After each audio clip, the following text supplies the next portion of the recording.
6 বছরের জন্য বহিষ্কার হওয়ার পর নিউজ লাইভ বাংলায় প্রথম প্রতিক্রিয়া লামডিংয়ের নির্দল প্রার্থী শ্যামল রক্ষিতের। আমার লড়াই বিজেপির বিরুদ্ধে নয়, লামডিংয়ের জনগণের মনে বিজেপির জন্য সমর্থন থাকলেও বর্তমান বিধায়কের বিরুদ্ধে অনেক ক্ষোভ, তাই আমি নির্দলীয় প্রার্থী হিসেবে নির্বাচনে লড়ছি, এমনটাই মন্তব্য করলেন শ্যামল রক্ষিত। এ নিয়ে আমাদের লামডিংয়ের প্রতিনিধি ধীরাজদের এক প্রতিবেদন দেখুন।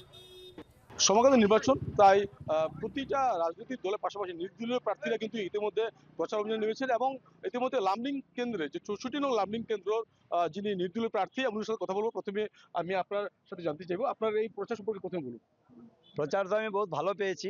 আমি যখন সন্ধ্যা থেকে সেখানে প্রচার আরম্ভ করলাম, আমি যে এত সুন্দর প্রচার, এত যে মানুষের সোহারি, আমি আশ্চর্যিত হয়ে গেছি।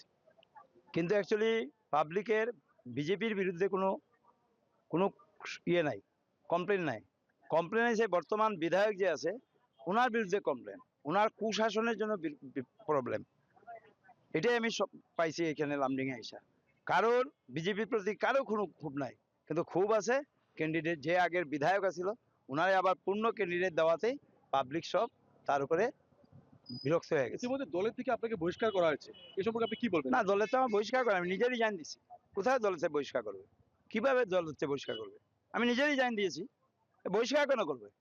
আপনি আপনার কি দলের প্রতি কোনো ক্ষোভ আছে?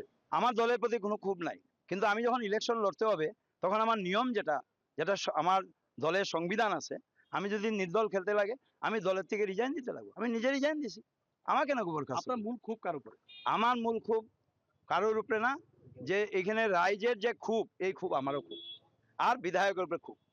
যে বিধায়ক দুইবার থাকার পর আজকে জনতায় তার আকুলে লইতে লাগছিল, এই জনতা তার বিরোধ করতেছে কেন? এটা কেন আমার বিজেপি উপরের যে অনুশাসন সংগঠন একটা, এই সংগঠনের চিন্তা করে নাই? আজকে যদি চিন্তা করতো তখন ভালো হবে, আজকে হয়তো এই দিন দেখতে লাগতো না, আমারও হয়তো নির্দল হইতে লাগতো না। নিশ্চয়ই আমি আপনার কথা বলবো। যুব সমাজ রয়েছে, আপনারা ওনার সাথে দেখবেন, কেমন কি অনুভব, কি বলবেন? যুৱ সমাজ ওনার লগে আছে। আর এখন আমি আমার যুব সমাজ বাড়াই আইছি ওনার লগে। আর যখন যুব সমাজ বাড়াই যুব সমাজে এখন শিক্ষিত, এরা জানে কি করতে লাগে কি করতে না লাগে।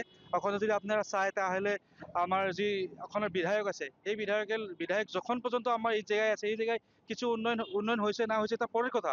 কিন্তু তার আগে যদি দেখে আজকে লামডিং এর ইউথ গুলা ড্রাগসের আসক্ত হয়েছে, ওই ড্রাগসের বিরুদ্ধে ফাইট করার জন্য আমার ওনার প্রয়োজন আছে। গতিকে আমি ইন্ডিপেন্ডেন্ট হইলেও আমি তেখেত আমার লগে আছে। আর এটার লেগে আমার সব ইউথগুলো, আপনি যদি আমার প্রচারটা দেখে, আমার লগে সব ইউথ আছে। আর ইউথ যখন জাগে তখন সব কিছু হয়ে যায়। আর এই যুব প্রজন্ম যদি যখন জাগে তখন সবকিছু পরিবর্তন হওয়ার সম্ভাবনা রয়েছে, এবং যেমনটা ওনারা বলছেন, এবং আমরা কথা বললাম নির্দলীয় প্রার্থী শ্যামল রক্ষিতের সাথে, এবং ওনার দৃঢ় বিশ্বাস আগামী নির্বাচনে ওনার জয়ী হবে। ক্যামেরা রাহুলের সহযোগিতা ধীরাজদের রিপোর্ট, নিউজ লাইভ বাংলা।